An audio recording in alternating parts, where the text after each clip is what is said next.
Hi, I'm Sam, and it's another new car today. Seems to be a pretty busy week in the Moores household. Picked up the 812 Superfast, and now they're a sort of replacement. These two are sort of a bit of a joint replacement for my Audi S4 Avant. So we have an 812 Superfast. Doesn't really sound like a replacement, but then also we have this. I've bought a little electric car. I bought a Peugeot e208. Not everyone, a few people that I've mentioned to this that were like, why did you get a Peugeot? But when you look around the car, we'll have a look around the car, and I'll tell you more about why I chose this car as our sort of electric city runaround, which we are taking today on a long journey with bikes on the roof. But let's have a little look around the car. Let's have a little walk around the car. This is an e208 GT, sort of the upper end of the specs. Kind of in the shade. Let's have a little look in the boot. Not a massive boot, not too small. At the moment we've got the charging cables in here. Those are for a sort of a charging point rather than a 3-pin plug. I'm going to get some 3-pin plug charging cables, but sort of small boot. You can put the seats down. There's your charging port. Annoyingly with this car you cannot sit in it and have it on whilst it's charging. You can sit in it and have it off, but not on. Nice noise, resounding thunk. And then the interior. So we've got this sort of carbon, I guess it's carbon effect, sort of weave, which is quite nice. Two big screens here. This car's got Apple CarPlay, sort of heated seats, all of the stuff. Cruise control somewhere down there. The one problem with the e208, which I will go and get in the driver's seat and I will show you, is if you sit in a driving position, let's say my head is about here, the steering wheel, because it's this sort of quite small steering wheel, it can be a problem that you can't see the dash. So you either need to put it up so you're like that, or for me I need to have the steering wheel actually quite low so that I can see over the top. For my wife it's not such an issue, but for me that is a thing, and it's some people mention about this car, you can either deal with it or not deal with it. It's fine with me, but it would probably annoy a lot of people. The seats inside, really well supported, and this lovely material. It's a really nice interior on this car. We've got all this shiny black plastic, which I'm slightly worried will get massively scratched. So I possibly will even put some PPF over here or something. I'm not sure. I'll have a think about that. Plug your phone in. It has this pop-out little hatch. You've got wireless charging there. And then here, it's actually quite neat, this. It's just a little resting place for your phone.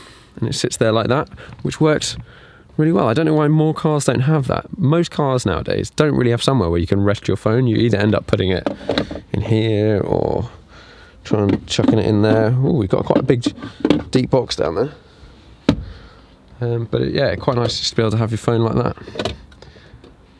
Now the aim for me with this car is to use it around town.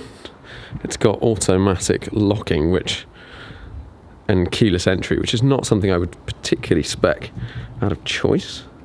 But this car I've got on a 2-year lease to sort of see how electric cars are going. I want something small and see how it goes. But we're going to put the bikes on the roof, and we're going to go down to sort of Brighton way. I don't know whether any of you guys have tried these Seasuckers. They're slightly scary concept, but seems like a pretty good solution if you can't put the bikes in the car or on a tow hitch or something like that. Fingers crossed. We're on the road down to Brighton. Our range has gone from, we started off at 180 miles to empty, then it went up to 190, then it went up to 200, and now we've driven 20 miles and we've lost 50 miles of range. So we'll see how that pans out. I think the car, because it hasn't been driven very much, it's not used to what's going on. Also, we've got on the roof, you might be able to hear a whistling sound. We've got 2 bikes, which we know makes the car less fuel efficient. Interesting things from the driving position. The steering wheel is slightly annoying for someone my height. You just have to have it lower.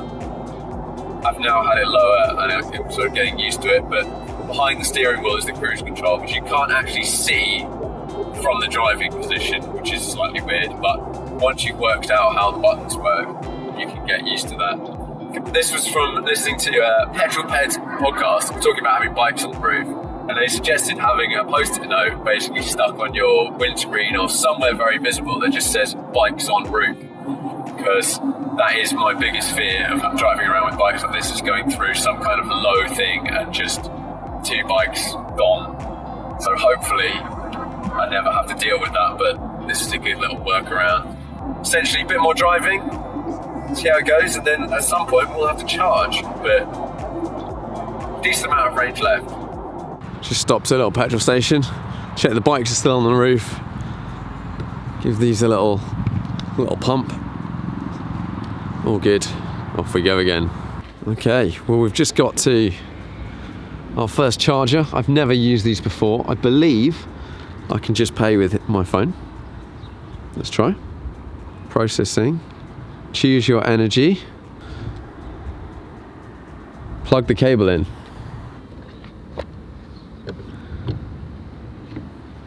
Okay. Something's going on. Oh. It's making noises. It's connecting. Continue. Ah, it's charging. Now, if I just get back in the car, it says it's charging at 226 miles an hour. Seems reasonably quick. So complete charge an hour and 15. We'll give it a bit, wait a bit and see what happens. Little charging update. 19 minutes in, 75%. Then we're going to unplug. It's difficult with the range. I think it's adapted to the driving that we've done today, so hopefully that would be 124 miles, which would easily get us back home again. But yeah, it's been reasonably chilled. Right, how does this work? Okay, battery's charged 75%, 14 kilowatt hours, 20 minutes, stop. Charge engine by user, job done I think.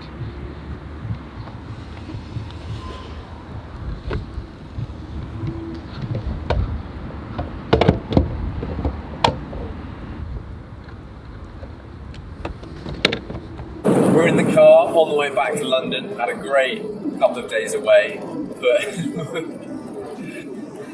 the joys of an electric car. We filled the car up to 80%, which I don't think is unreasonable. That's sort of when the charging really starts to slow down. And so when we left, it said it had 140 miles of range. Now, I would assume that it would calculate that based on our previous usage, which would have been the journey down. So we got pretty poor sort of, I don't know what the word is, but fuel economy on the way down. So I would think that it would work that out on the way back. So it said we had 140 miles, 80%. The car, in theory, should get about 220 at full, but we're now doing an 80-mile journey. We've got bikes on the roof, so we've looked at it before, and we reckon you lose 20% efficiency having bikes on the roof, which is a lot.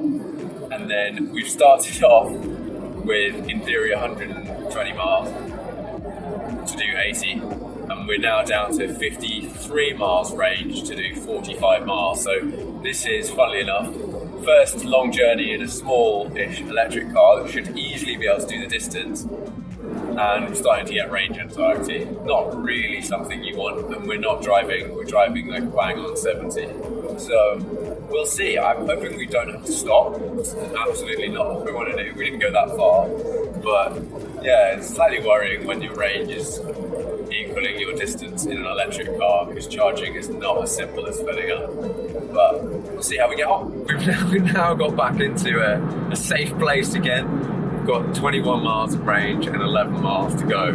We've realised that you can, if you're on the motorway and you've got adaptive cruise control, you can set it, and if you follow a lorry, you don't have to go too close, but close-ish, you get a quite good aero benefit from that, which helps bump your range up massively. We've got to the point where our range was less than the journey, which was a little bit stressful. We followed a lorry for 5-10 minutes, and that put it way back up. And we're now, I don't know whether it's less windy and all that sort of stuff, but yeah, we've got 19 miles of range, 10 miles to go, and we'll start to be being in a city, and I think the range will go up again when we get into the city. But it's definitely a stressful experience, sort of running low on electricity. You wouldn't want to be doing it in a hurry, and just the ability to predict how far you can drive seems to be quite difficult. We should have had tons of range left, and yet we still seem to be quite close. Not that comforting. We made it back home, finally. 12 miles of range left on the car. Sort of summary of my thoughts on the e208. We've got it as like a city car, but then also for little trips like this at the moment. I would not want to be doing, specifically with bikes on the roof, attempting a range over 100 miles, even on a full charge. It's just seems sketchy.